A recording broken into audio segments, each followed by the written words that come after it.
Saudara, terima kasih Anda masih bersama kami dalam Berita Banten. Bagi Anda yang baru saja bergabung, kami hadirkan kembali 3 berita utama hari ini. Jalan rusak tak kunjung diperbaiki, emak-emak tanam padi di tengah jalan.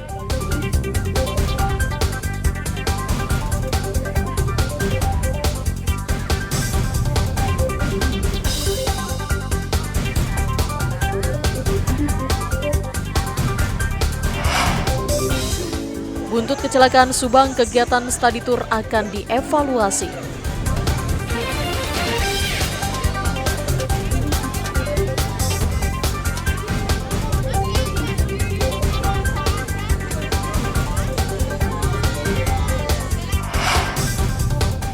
Korupsi modus kredit fiktif, Polres Pandeglang tetapkan 2 tersangka.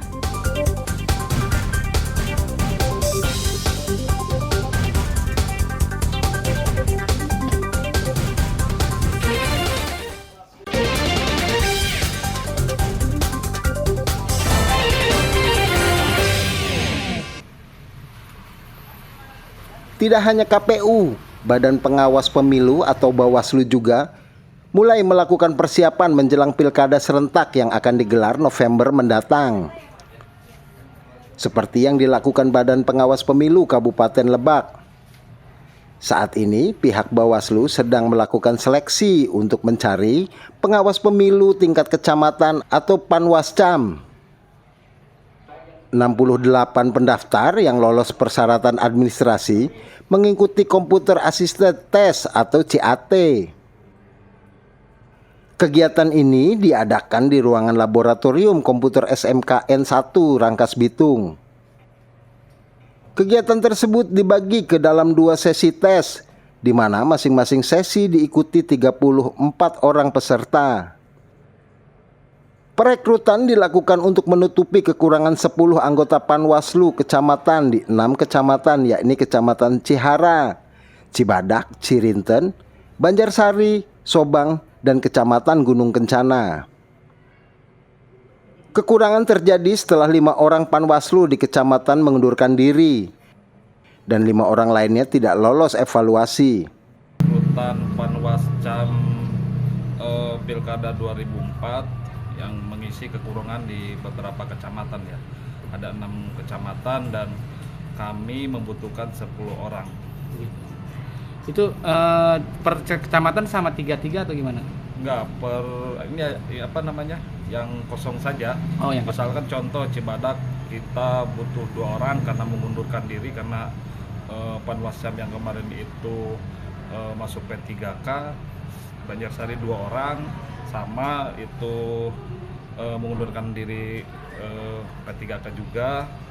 Terus ada dari Cihara ya, Cihara 1 orang itu karena pas existing kemarin dia tidak ikut tes existing. Tes CAT untuk kebutuhan beberapa kekurangan di kecamatan untuk Panwaslu kecamatan. Hari ini setelah ini kemungkinan baru tes wawancara. Persiapan sendiri? Persiapan saya belajar membaca beberapa aturan, undang-undang pemilihan, undang-undang pemilu, dan Bawaslu. Diharapkan anggota Panwaslu kecamatan yang terpilih nanti bisa menjadi anggota Panwaslu yang berintegritas dan dapat membantu dalam pilkada serentak. Ariel Maranus dan Sajiwa Pratama melaporkan dari Kabupaten Lebak. Seorang pria di Kota Tangerang nekat melakukan pencurian perhiasan emas seberat 100 gram di salah satu toko perhiasan di Jalan Prabu Siliwangi, Jatiuwung, Kota Tangerang. Setelah ditangkap, warga yang kesal sempat menghakimi pelaku. Kejadian bermula saat pelaku berinisial AS datang ke salah satu toko emas hanya untuk melihat-lihat perhiasan emas. Namun keesokan harinya, pelaku kembali datang dan berpura-pura hendak membeli gelang dan kalung emas yang sudah menjadi incaran. Namun setelah meminta karyawan toko emas memperlihatkan, pelaku langsung merebut dan langsung melarikan diri. Karyawan toko emas yang panik langsung berteriak sehingga mengundang perhatian warga dan langsung mengejar pelaku. Pelaku berhasil ditangkap warga saat sedang bersembunyi di dalam kandang ayam salah satu warga. Pelaku yang sempat dihakimi massa langsung dibawa oleh anggota kepolisian ke Polsek Jatiuwung. Kepada polisi, pelaku mengaku nekat melakukan pencurian karena terdesak kebutuhan sehari-hari. Pelayannya, Mbak, saya mau melihat toko emas yang kemarin masih ada, masih. Kemudian dikeluarkanlah satu untai kalung dan satu untai gelang emas masing-masing seberat 50 gram. Kemudian si pelaku ini beralasan dengan modus, Mbak, karena ini masih di dalam etalase, sehingga bisa nggak dikeluarkan dari etalase itu, saya mau foto. Mau saya foto, mau bukti bahwa ini cocok nggak, gitu, mau dicocokkan dengan cara memfoto. Tapi tiba-tiba setelah dikeluarkan itu satu gelang dan satu emas itu, pelaku langsung merebut, mengambil secara paksa emas itu, kemudian lari. Selain menangkap pelaku, polisi juga menyita barang bukti perhiasan emas seberat 100 gram dengan nilai sekitar 100 juta rupiah, serta senjata api mainan jenis korek milik pelaku. Ariel Maranus dan Taufik Saleh melaporkan dari Kota Tangerang. Ratusan kios milik pedagang kaki lima yang berdiri di sepanjang Jalan Lingkar Selatan Kota Cilegon telah ditertibkan karena melanggar peraturan daerah.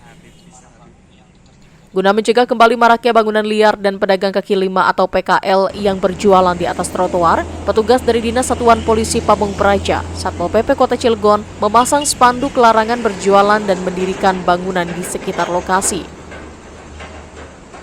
Pemasangan spanduk larangan dilakukan guna menindaklanjuti penertiban bangunan liar dan PKL yang dilakukan pihak Satpol PP beberapa waktu lalu di sekitar lokasi.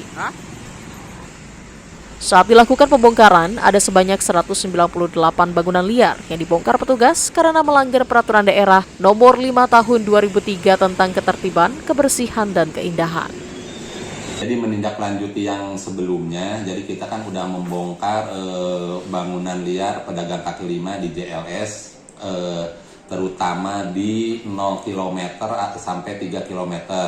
Maka sebagai tindak lanjut yang kemarin-kemarin, kita sekarang memasang spanduk sebanyak 8 buah. Jadi di kanannya 4 buah dan sebelah kirinya 4 buah gitu. Ya mudah-mudahan dengan adanya spanduk ini, ya pedagang kaki lima atau bangunan liar tidak menempati lagi trotoar.